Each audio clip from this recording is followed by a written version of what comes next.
It's the Opperman Report. And now, here is investigator Ed Opperman. Okay, welcome to the Opperman Report. I am your host, private investigator Ed Opperman. Now, you can find me at Opperman Investigations and Digital Forensic Consultant. If you reach out to me through my email, oppermaninvestigations@gmail.com. Otherwise, if you want to get a hold of me about the show, it's Opperman Report, oppermanreport.com, or oppermanreport@gmail. But you know what? Also, too, if you want to get a hold of me, send me a message on Patreon through the Opperman Report Patreon. I see those right away. Those I get an email notification when I see that. Way better than Twitter or Facebook messaging me through those forms or Instagram. But everything you hear Monday to Friday on AM/FM radio, you can find over at the Opperman Report Patreon with all the ads and the commercials cut out. I just put up some stuff, an exclusive document. It's in the Epstein Transparency Act.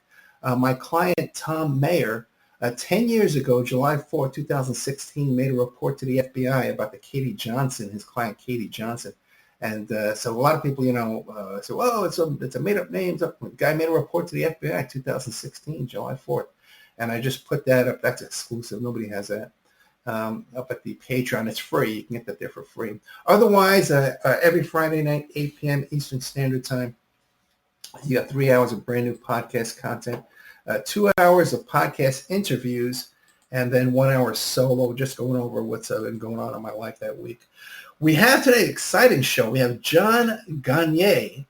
Okay, you can find him on Twitter, Instagram, TikTok, all these different places under the name Misguided Patriots. And his website is misguidedpatriots.com. And he's got a book that just came out. Believe it or not, the name is Misguided Patriots. Okay, and the book's it's got 4.8 stars. There's only one character who gave it like a 3 stars. And he didn't even leave a reason why. All the other ones are highly rated, all 5 stars, every single one. And he's a great storyteller. I've been talking to him off the air for a good 20 minutes. Mr. John Gagne, are you there? Yes, I am. Hey, man, thank you so much. Before we get into the book, Misguided Patriots, tell us about yourself. Who is John Gagne? I'm a 68-year-old Texan. I'm a former manufacturing professional. I've been retired. I had to retire early because my wife had a brain injury, and I take care of her. But my career has all been manufacturing, with everything from plastics defense stuff to oil field. And I'm really not an author or investigator. I just kind of found myself feeling compelled to write this book after I made some discoveries about my parents. And so you wrote this book, Misguided Patriots. So then what did you discover about your parents? Well, this goes back to like May of last year, and my daughter had been pestering me to start using AI. I had never done anything with AI, and I downloaded this AI app. She told me to, and I was just kind of like shooting the breeze with this AI. And I said to the AI that you got to excuse me. I grew up in a mental hospital where all the rooms had 5 walls, and this AI parroted back to me the name of this mental hospital that I had lived at as a child, and I was impressed by that. And I called my daughter and told her that I'd used the AI she was telling me to, and I told her about this weird conversation I had with AI. And she told me that I had never told her about living in a mental hospital, and that, she immediately began, Googling and looking up the name of it. And she quickly figured out that my mom, who was in the CIA at the time, which my daughter already knew that my mom had worked in Washington for the CIA, that my mom was working at the CIA. My father was studying psychology at the University of Maryland, and she real quick discovered that University of Maryland was tied to MK Ultra, and so was this Cherry Point VA mental hospital, and they must have been involved in MK Ultra, and she just started digging. and pulled me in. Okay, that's a lot. Let's slow down for a second here. By the way, University of Maryland is 100% an NSA, National Security Agency facility, okay? That's where Edward Snowden was stationed. There's no doubt the computer program over there is an NSA operation. This is all documented, and you can look it up. But now, a couple of things. You mentioned that you were in a mental hospital as a child. How did you wind up there in a mental hospital?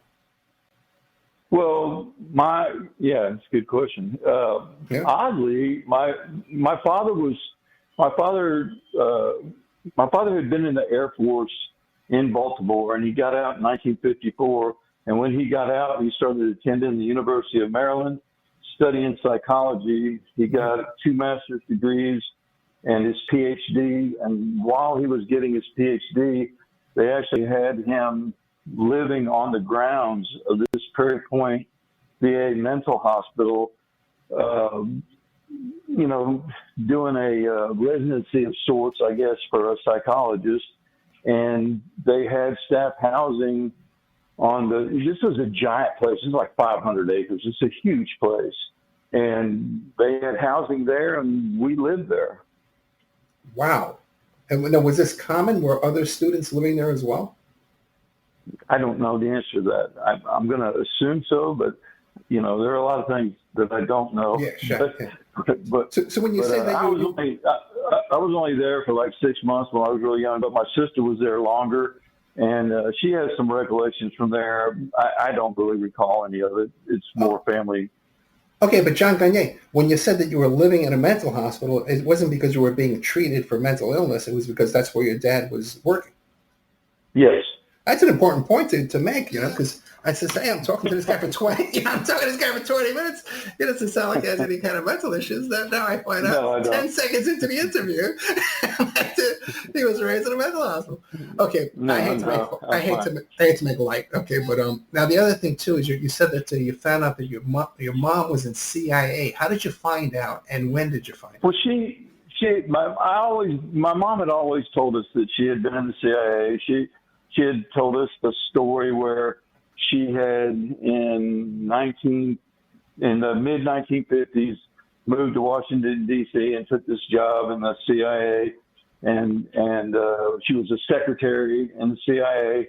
And when she met my dad in D.C., they got married. And when she got pregnant with my sister, that she quit.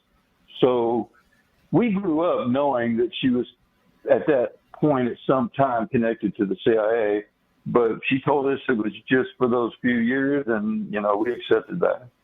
Yeah, and when you grow up in D.C. or Maryland, they call it the DMV, Delaware, Maryland, Virginia. Oh no, D.C., Maryland, Virginia. It's very common. You meet people at every kind of age, all over the place. You meet people work in the White House, work in the defense intelligence. You meet all kinds of folks. So it's not unusual if you grow up in that situation. So your mom was CIA, and then your dad was a psychiatrist in kind of an intelligence facility, though. Is that what you came up with? Well, actually, my mother had told me, she told us that about herself, when she described my dad, when she met him. She said that he was in the Air Force during the Korean War, but he never went overseas to fight.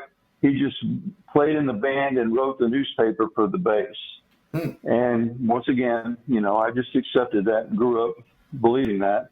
But over the last year, when my daughter started digging into this stuff, we actually got a hold of his DD-214, his discharge paper.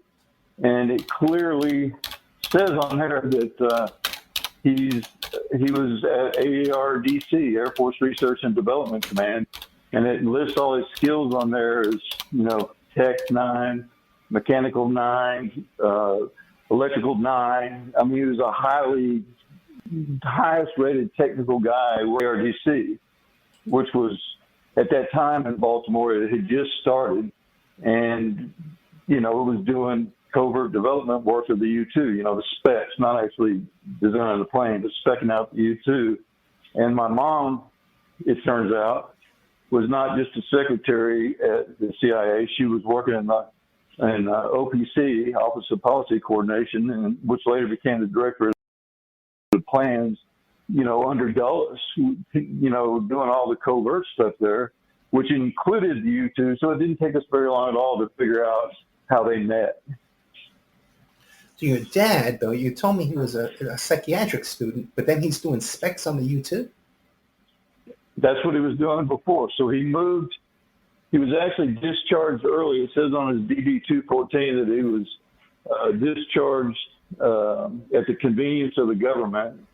And he went straight from ARDC to studying psychology at the University of Maryland. Okay. Of course, tangled up with my CIA, covert side CIA mom as he's making that move.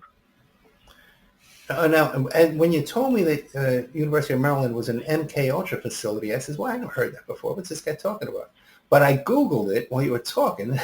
You said a little AI myself here, and you're damn right, man. I had no idea. This was a huge MK Ultra facility and well recognized here. Yeah. It's one of the only ones that the documents didn't get shredded. Wow. Okay, I never knew. It doesn't make me happy to hear that, but okay, that's what we're here. Okay, this is interesting. Now your parents, both of these parents must have been incredibly brilliant. If your dad's working both in psychiatry and on the U2, these must have been two really brilliant folks, right? Yes, they were both very brilliant folks.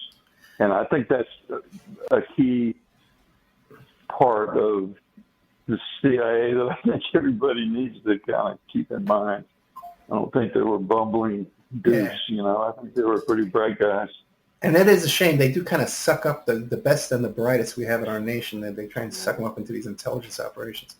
I agree completely. Now, what about you and your sister? Were you encouraged to go to college and become doctors, or what did your sister wind up doing, and what did you wind up doing? Oh my goodness! Well, my sister ended up going to college out at Texas Tech and becoming she ended up marrying a Mormon missionary when she was at Texas Tech and moving to Utah and getting involved with all of his business and stuff out there. And she now runs one of the biggest flag companies in the country, makes those big flags that they unfurl at football fields. Okay. And makes a lot of money and lives in Hawaii. Okay. Well, I can't argue with that, right? Okay. And you wound up in manufacturing. Yeah, that's kind of a long, odd story, but okay. Yeah, I was kind of for some reason I was kind of discouraged by my mother from going to college. Okay. And she actually pressed me to drop out of high school, and I'm still trying to completely understand that because it's so odd. And when you were in manufacturing, you weren't manufacturing like top secret satellites or missiles or anything, were you? Is that maybe that's the case? But a lot of my sister's family is or almost all of my sister family is defense connected. Yes. And mine's quite the opposite, and I can't really understand why that's the case. Interesting. Okay, so then what's the next stage of this story? Because I haven't read your book, and I barely know anything about it. Well, there's actually a previous stage where my mother,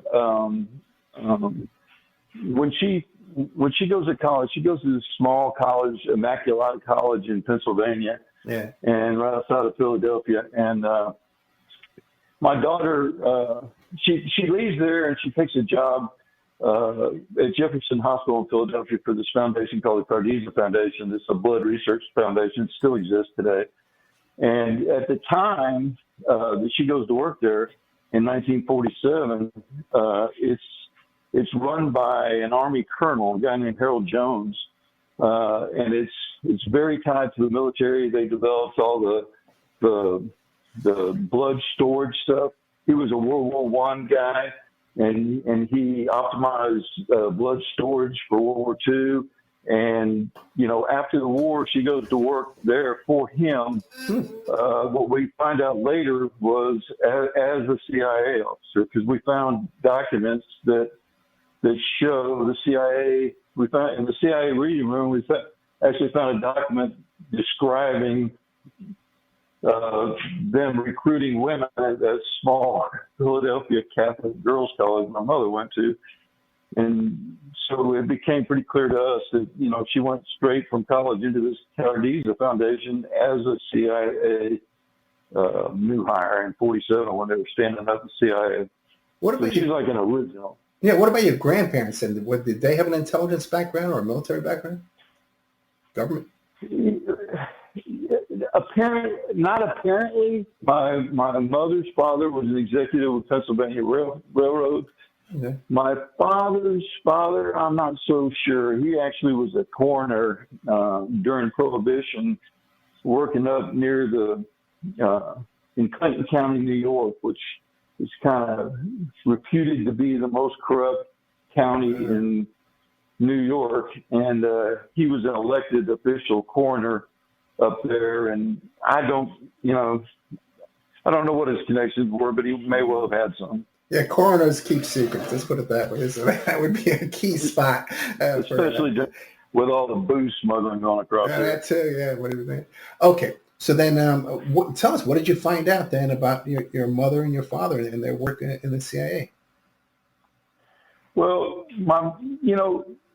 most of what my mom left her tapes was more breadcrumbs. She did detail specific things like that little snippet you heard about her talking about Rosner, or her talking about, the continuity government sites, particular missions they were running overseas. But in terms of, the real details, it was more connecting the dots and piecing things together.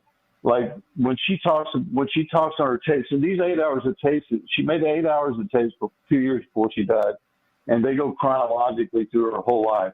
So as she gets to the part where she's going to work for the Cardiza Foundation, she starts describing, some instances there at the Cardiza Foundation. But what's interesting is that later in life, she always told me that she knew she was going to die from leukemia because of her exposure to radioactive materials at Jefferson Hospital. And I never really connected that to the CIA because I didn't think she was working for the CIA yet. But she actually ended up losing all her teeth by the time she was 27 years old as a result of all that radiation exposure. I guess it damaged her salivary glands or something. And how did that come about, though? Why was she exposed to radiation? Well, she details out these tapes, bringing these people in and doing research with these children and adults both. And so I'm just putting two and two together and saying, okay, she's CIA, she's working for this general in this Blood Research Foundation, handling radioactive material and handling patients, doing research on them. They were, doing some kind of, pre-MK ultra research with radioactive material and seeing what it did to people's blood is the best I can figure. John Gagne, keep in mind, I haven't listened to the tapes, and neither has the audience, okay? But people can find snippets of these tapes on your TikTok, the Misguided Patriots TikTok, and also on misguidedpatriots.com. Now, did your mother have any kind of medical background that would qualify her to be at this hospital, whatever, no. handling patients in some kind of way? No, nothing. No. And she described, and when she describes what she's doing with patients, it makes no sense. She's got a business administration degree from this Catholic girls' college, so it doesn't make any sense at all that she's doing that. And she describes this on these tapes. Was she feeling remorseful for her work that she's done, or was she proud of it, or just felt nonchalant? No, very matter of fact, nonchalant. And that's throughout all this, that's why the book is called Misguided Patriots. Right. By the time I finished this exercise, it was clear to me that all these people were patriots, at least in their own minds. And just, my personal opinion is that we have a hard time understanding the war mentality that they still had, having been in high school during World War II, and college during World War II, this war mentality of anything goes, I think continued throughout her whole life. I interview so many, ex-FBI or ex-CIA. I've had so many on the show, and then sometimes you deal with them off the air and stuff too.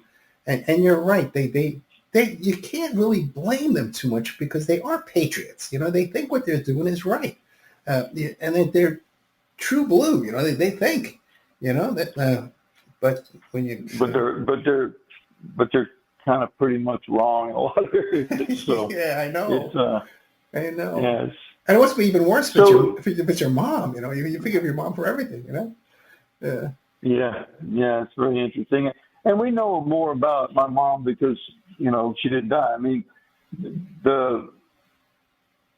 it's I guess, so if we follow my father goes to college at a fairly elite union college in New York State and goes to work for ARDC.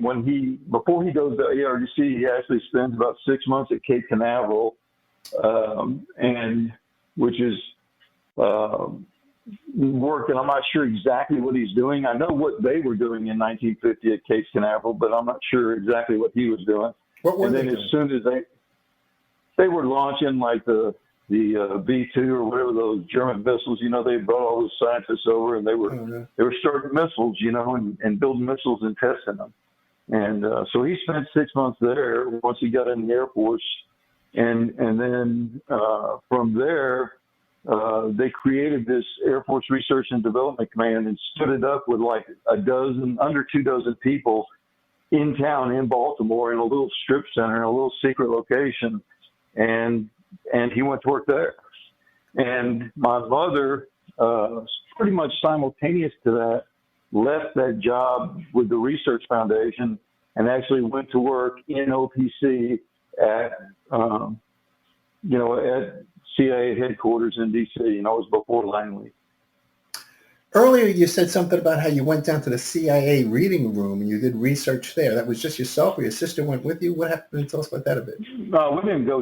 I mean, it's like a place on the internet. My daughter dug around. Just, both my book and in real life, much of all this looking into these guys came from my daughter. I'm 68. She's 26. She finds stuff way faster than I do. Yeah, I'm 63 and my daughter's 26. We both had kids late in life. That's interesting. Now, what do you call it? Which I think is the best thing because, you get over your wild ways. But now, we talked about this off the air. The book is sold as a novel, but everything you've described to me so far is your actual life. That's true. Gotcha. And so in the book, when you walk through these tapes, there are lots of gaps. Like my mother describes how she arrives in D.C. in 1954, which we later find out is through another. We didn't just find these tapes. We found these tapes, and we also found a 20-page letter that she had written in 1987, so 20 years before, where she detailed the story of her life. That interestingly, she began with her arrival in D.C. and starting to work for the CIA, and they don't agree. There's conflict. Some of it is the same. Some of it's word for word the same, 20 years apart, and then other parts just don't match at all. And when I went to write the book, those facts plus the facts that there are gaps in these tapes, like she arrives in 1954 and then, or in 1951, and then she details only a few events between 51 and 55, and then she marries my dad. And it's, okay, I'm writing this book. I get these 5 years where all I can do is put together, like she has photos and talks about going to Europe, and I can look at the photos and see where they are and kind of piece things together. But I'm basically, coming up with the most likely thing that she was doing, barring a few particular things she came up with. And it wouldn't have flowed right if I made it all factual. And I wanted to have an interesting book that people would actually want to read. And so I fictionalized it, and I filled in those gaps. Yeah, 4.8 stars. People want to read it. We can see that. But you said there's a discrepancies between this letter and what she's recorded. What do you put more faith into, the letters or the recordings? I think that, Oh, I lost you. No, let's try calling him back. He's in a barn, so it's kind of audio trouble there.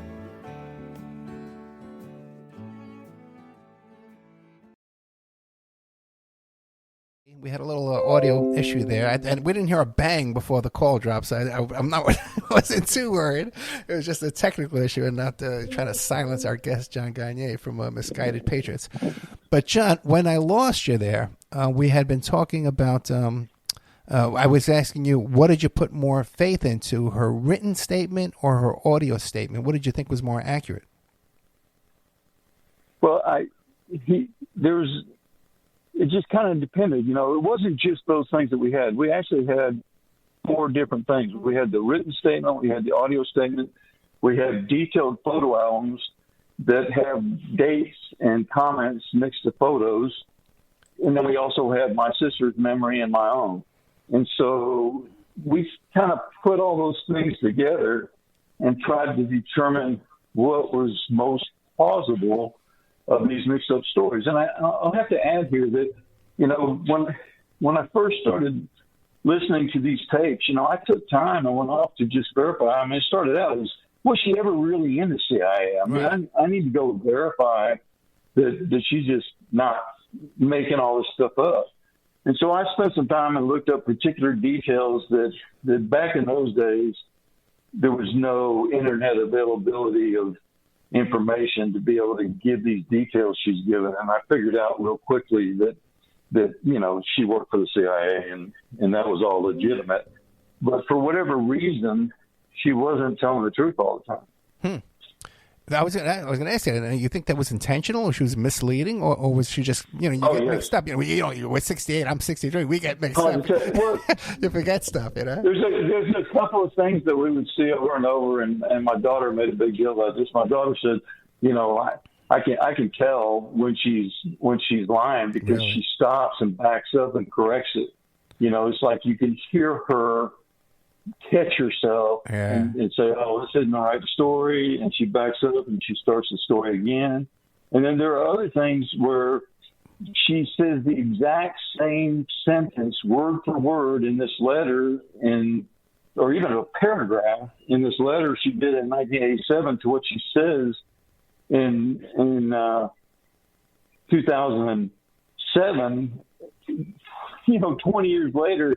I mean, that's not possible. That's rehearsed. And so I don't trust that. I don't know if that makes sense what I'm saying. No, it does. It does. But we just had to kind of figure it out. And there's also history, to mix with all that to just try to figure out, what exactly they were really doing. And there were all kinds of things, for example, in the photo albums that weren't anywhere in any of these stories, and all kinds of things that we remember that happened that she never talked, and many things that she talked about that we never knew had happened growing up, So it was quite the job putting together a timeline to try to figure out what really happened. And really, that's a lot of what the book is about. It centers on my daughter going through all these resources and trying to put together a timeline where we can actually figure out what most likely was really going on. That's interesting. And some of the comments on Amazon, the book is called Misguided Patriots. They describe that it's a different narrative tone, used several different narrative tones. Is that because your daughter wrote some and you wrote some? No, they're just talking about, I think, when the book is kind of a thriller and a love story and historical fiction kind of all mixed together. And there are a lot of exciting places in the book where there's big action that happens. And I just changed my, from past tense to present tense during the exciting parts that were happening because I thought it sounded better. And I guess you're not supposed to do that. I think that's what they're talking about. Listen, I've read a lot of Amazon reviews. Trust me, yours are good, man. Okay, because most people have the most minutiae complaints to make about the book they just read. Now, what about this discrepancies between the letter and the rehearsal and what was her motivation for this letter and for this recording? Was she trying to? Good question. Yeah, was she sending a record? I think she was leaving breadcrumbs for us to explore, you know. And as more and more information comes out, it becomes easier and easier, you know, to find out, you know, what was actually going on during these times. And I'd probably be best to give some examples of like the top things in these recordings, like in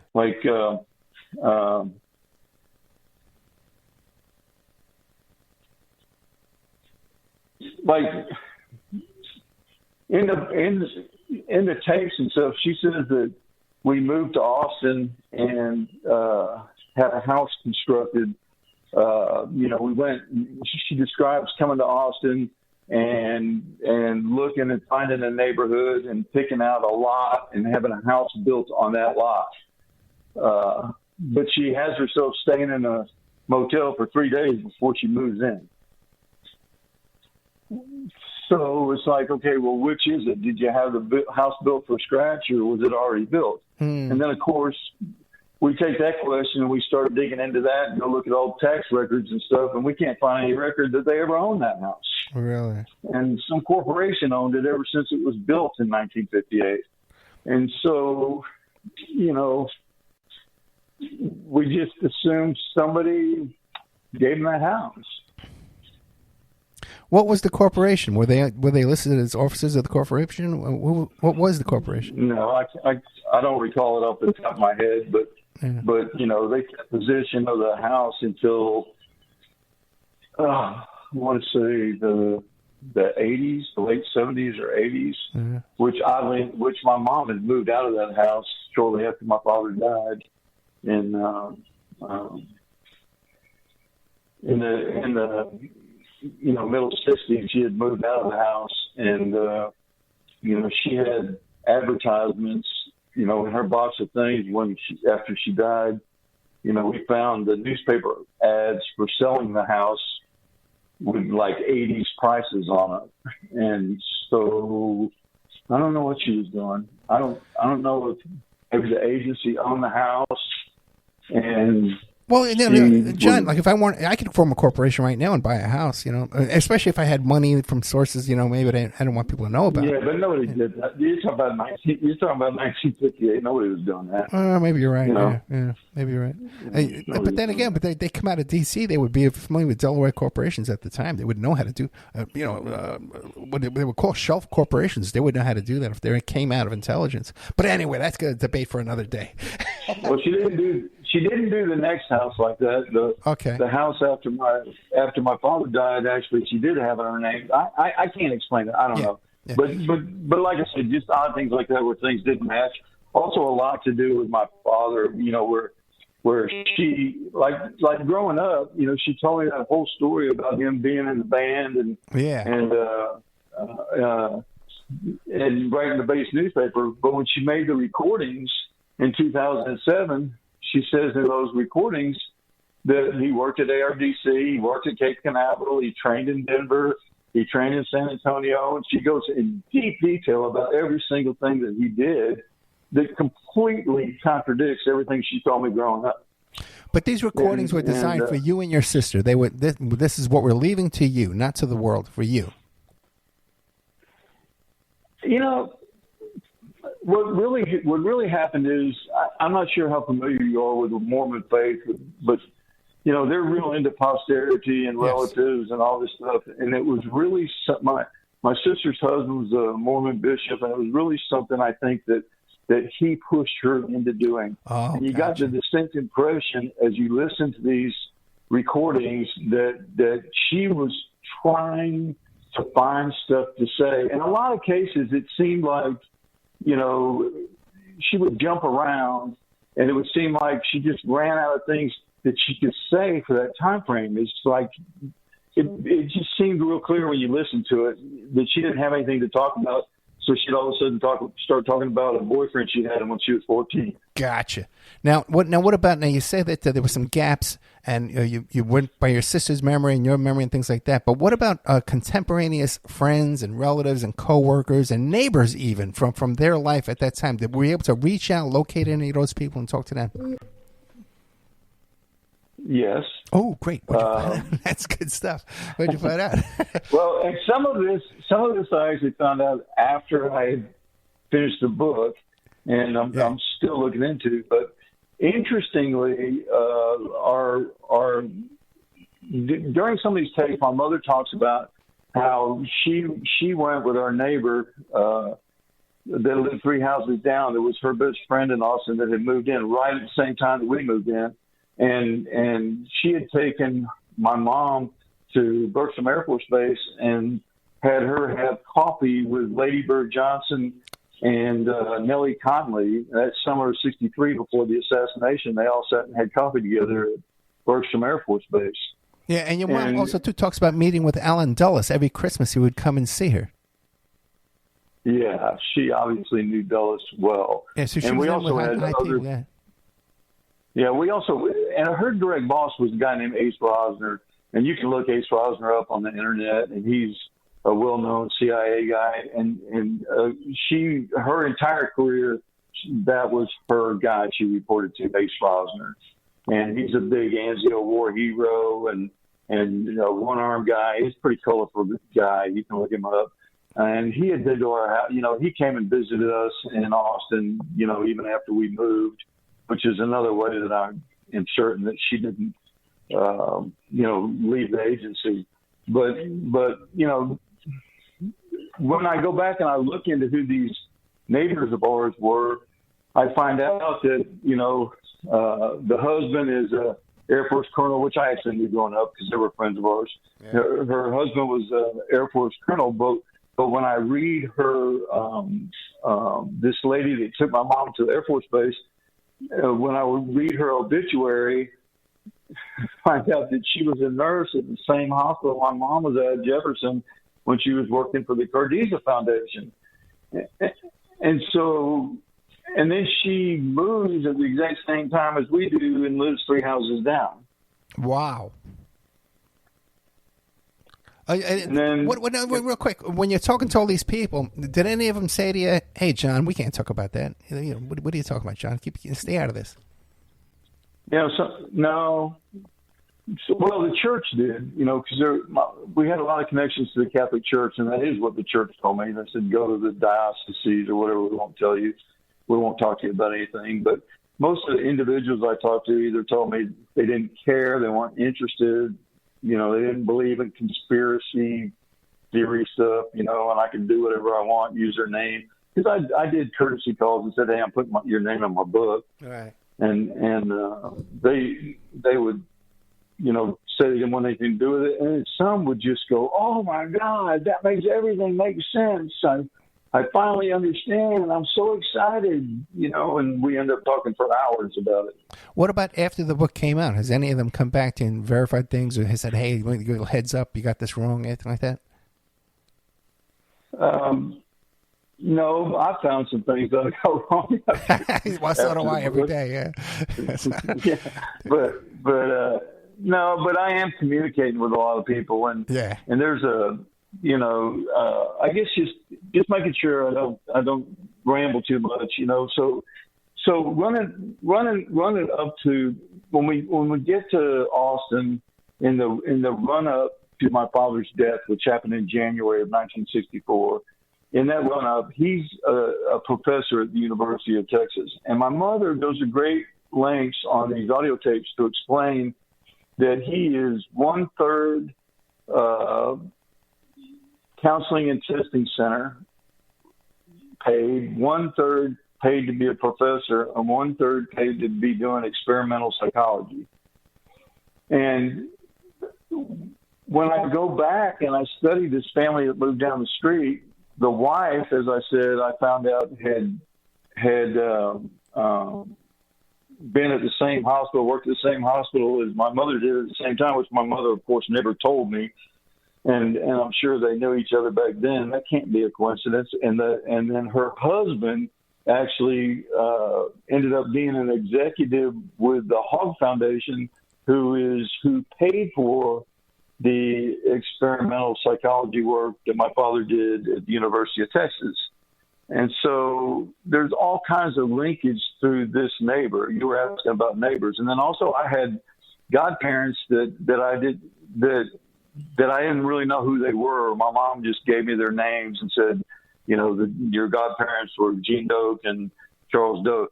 And I never had any contact with them that I remembered or anything else. Well, I come to find out when I researched that Gene Doak was actually my mother's CIA roommate when she was in the CIA, another CIA officer. And they also moved to Texas at the same exact time my parents moved to Texas, but they moved out to Lubbock. And so there's a whole group of people that then moved in 1958. Yeah, it seems like an operation that they all worked together, yeah.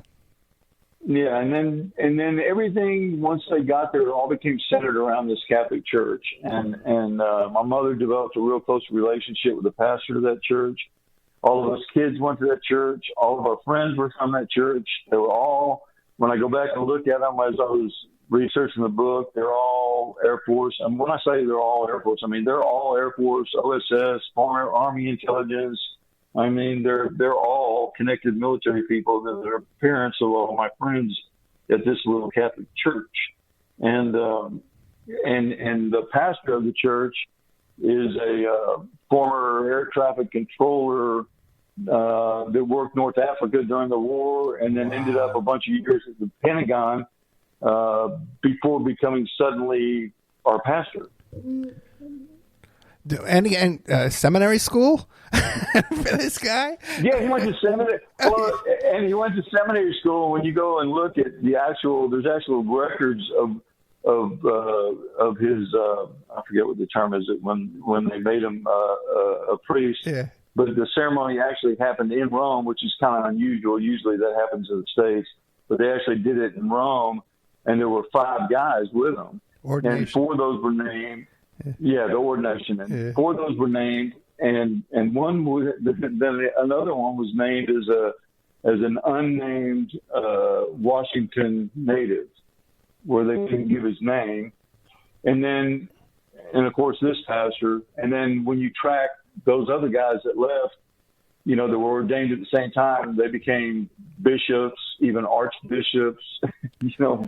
Wow. Hey, wait a second, man. Are you familiar with important places? Are you familiar with that whole story about that group of bishops? David Ferry was one of them, and Peter Lavenda talks about these bishops of this weird Catholic sect that were involved in the JFK assassination. No, I have not seen that, but I have. You know, I'll look it up. Yeah, this has got to be a huge. If this is a connection, this is a huge connection. Oh, this is a connection. I mean, there's no doubt in my mind that there's a connection. You know, what exactly the connection is, I don't know. Yeah, I have my theories, but so there's a lot of time that gets spent with these Catholic guys, and also at the church. Another member of the church is a guy named Dan Love, and Dan Love is like LBJ owned all the media in Austin, so he owned the radio station, the TV station. If you wanted to get any information, it came from LBJ, and his hand-picked chief of the news at the TV station was Dan Love, and Dan Love was in our parish, and he used to hang around our house all the time, just like that preacher did. So there was that preacher and Dan Love and my mom all hanging around the house together, way too much too. But so my dad goes to university in 58. He takes that job doing multiple different things there.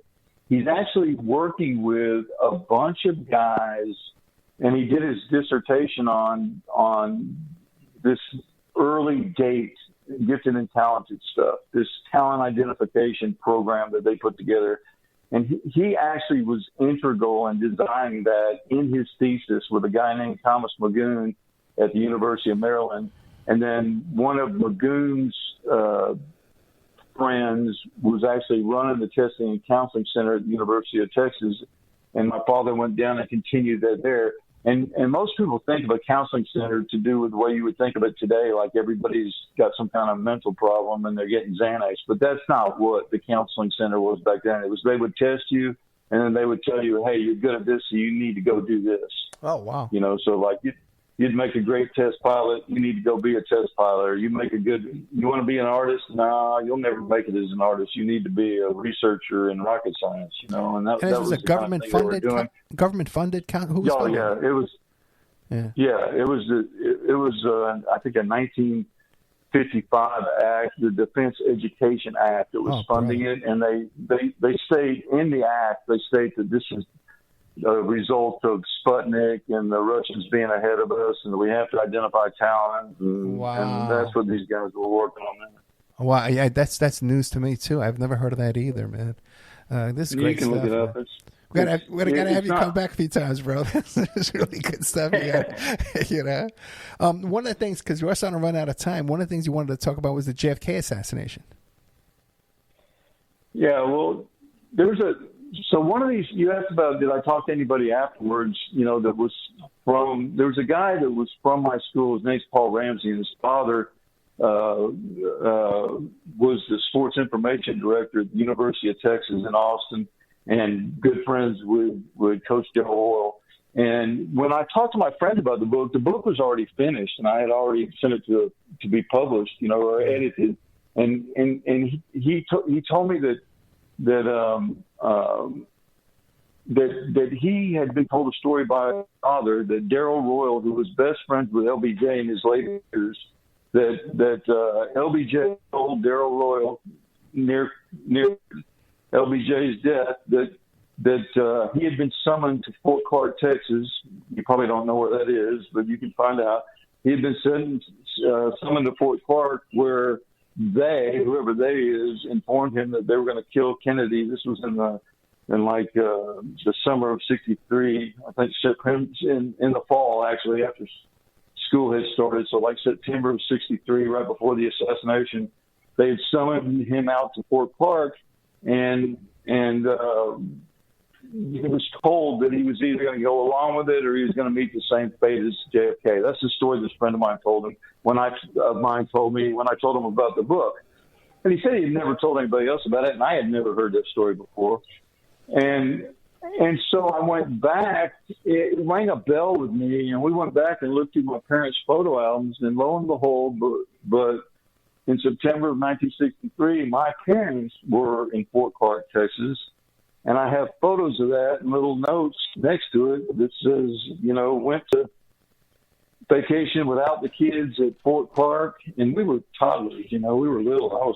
I was like 5, and this friend of mine didn't know that, so there's some apparent connection there, and then immediately after, if we still have time, immediately after the assassination, my mother tells a story on her tapes that, are we still there? Yeah, we do. We have time. Yeah, go ahead. Okay. So on the tapes, my mother is detailing the week of the assassination, and, you know, JFK was supposed to come to Austin after Dallas and didn't do it, but she explains that we're all gathered around the television watching the funeral that weekend, and the funeral procession on TV like everybody else was, and the phone rings. And when the phone rings, it's my dad's boss, the head of the Department of Psychology at the University of Texas, inviting him to a party that night with administration officials from Washington. That's what she says on the tape. And that my father blows up, gets all pissed off, tells them that he's not going. It's inappropriate. They can't have a party that night, let alone, you know, with all the Washington. And he refuses to go. And then shortly after that, he quits his job at the University of Texas. And shortly after that, he dies in a one-car accident on the freeway north of Austin. Whoa. That's like a little trail of breadcrumbs there, man. You know? Yeah. Yeah. Did they ever talk about it? You know, what was the mood around the house? They were upset that Kennedy got shot, but I guess they weren't in on the planning. I don't know what they were doing. I know they were at Fort Clark. I know I heard that story. You know, when I have pictures of them, Clark, that you can find those pictures actually online, but it's very interesting because there's nobody else there. It's like my parents, their car, and not another soul in any of the photos, Really? which is really interesting to me. But, the timing and the fact that right before that, my mom was hanging out with LBJ's wife and the governor's wife, and my father actually gave a speech with LBJ that same summer on space at the University of Texas. I have a newspaper article that's also online that details out that my father actually spoke with LBJ at the University of Texas that summer, talking about space and the future of space. And so they're all connected to all these guys. This all looks pretty suspicious to me, although I don't have any proof. But your mom was friends with Lady Bird. She met her with her in person at least once, right? Right. And your dad was friends with LBJ and met with him at least once. Right. Right. And just to clarify, they both, go ahead, yeah. And then they both end up out at Fort Clark when rumor has it LBJ was out at Fort Clark, which I can't really verify, but he did leave Washington that weekend. So, supposedly for his ranch, but he could have been there. I want to back up a little bit. You mentioned that they summoned him to this meeting. Who was that fellow you're talking about, and what was his background again? A friend of yours? A friend of mine named Paul Ramsey. His father, that I went to school with at that Catholic church I'm telling you about. Yeah. And he's a musician from Austin, and I haven't kept close contact with him, but we have stayed in contact. He's been a lifelong friend, even at a distance, And I had never talked to him about any of this stuff before. And the only reason I called him, I had finished the book and it was being edited, and I was going to launch it at South by Southwest Music Festival in Austin because it takes place in Austin. And I was calling him to help me find some musicians that would be willing to promote the book while they're playing music, which is crazy as that may sound. Yeah. That's why I'm telling him. So I had to tell him the story to be able to enlist his help. And that's when he responded to me with this crazy story that I'd never heard before. And like I said, his father, I can't remember his first name off the top of my head, but his father, Ramsey, was the sports information director at the University of Texas, and Coach Darrell Royal, who was the coach during those championship years, and in fact was supposed to meet JFK at the airport and present him with a football when JFK came to Austin, which he didn't do. He actually was best friends with LBJ and spent a ton of time with him at his ranch in LBJ's later years, and that's all documented. And he told Paul's father, who told Paul right before he died, this story. Now, this single car accident that took your father's life, what was your mother? This must have been a huge traumatic incident for you, so either you remember every little detail or you've blocked it out. Now, what was your mother's reaction to this? Was she angry, bitter, or just devastated? What was her reaction to it? I was too young. I was only 5. It appeared to be quite calm. She does go through it in detail on audio tapes. Okay. And I would just simply say that it's chilling to listen to. There's a lot of laughter that seems very inappropriate as she's describing it. You know how some people, when they get in an uncomfortable situation, they kind of do a nervous laugh that they really don't have control of. So she's doing that as she's telling the story of what happened. He didn't die right away. He actually lived in critical condition for quite a few days, and she's describing all that with quite a bit of laughter mixed in. And it's pretty chilling. Chilling. I have guessed. And it's also there are also really unbelievable descriptions of the accident. She told me growing up that he fell asleep at the wheel and went off the road and crashed his car. In this recording that she made, she said that a friend of hers happened to be driving by and saw the accident happen, and he could tell that this common problem with 55 Fords of the steering shaft separating from the steering box had happened, and that he had lost control, which to me was, and the car was completely totaled and caught fire. So, I mean, that when you listen to that whole explanation on these tapes, it's like, what the hell is this? You know, it doesn't match anything I was told before. And it actually sounds quite unbelievable that she could know that level of detail of what happened, and that a friend of hers would happen to have been driving by and see it. Yeah, single car accidents, deaths are always suspicious. Now, was your father a user of alcohol or drugs or anything like that? Do you know? No. Okay. No. Now, the thing about the laughing, too, now, I'll have guests on the show, and we'll be talking about something that the government got away with, and some horrific stuff, we'll be talking about, but we'll be laughing. Like, oh, how can you believe it? And was it kind of like, was she laughing like, oh, this is the story. This is what they say. How was the laughing? Can you describe it? We can hear it ourselves. We go to TikTok at Misguided Patriots, but how, for this interview, describe it. I would just call it very nervous laughter, inappropriate, nervous laughter. Gotcha. John Gagne, we're out of time. This time we're really out of time. But what would you like to leave us with in the next minute or two?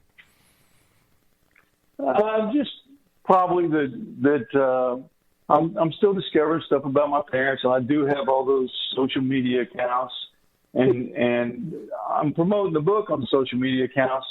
But really, what I'm getting most out of having them is input from people about interesting leads to follow about my parents. And just having people follow me there and tell me their stories is unbelievably helpful. The book is called Misguided Truths. No, Misguided Patriots. Misguidedpatriots.com. Misguided Patriots. And it's on TikTok, Instagram, and Twitter. Misguided Patriots is the book. And our guest is John Gagne. I talked to him off the air. I talked to him on the air. This guy's got the ring of truth and no ulterior motives, in my opinion. And this is all new information that seems like he's just barely scratched the surface on. This is if these JFK guys can get off their asses and really talk to this guy and get in here and examine those pictures the way they do, examine every little thing. They're looking for stuff to examine, spend their lives examining. This seems like a lot of good material. Examining documents, Yeah, I know. This guy they're looking at the same stuff over and over again, debating it, and there's some new stuff. We got these recordings. Let's listen to them, No one's talking about this. So let's get to work on this, bro. John Gagne, and once again, the book is MisguidedPatriots.com. John, thank you so much, man. Hey, it was really great to meet you, and thank you so much for having me on. No, thank you. This is great stuff, man. Thank you. We'll be in touch, okay? Thank you. Okay. Good night.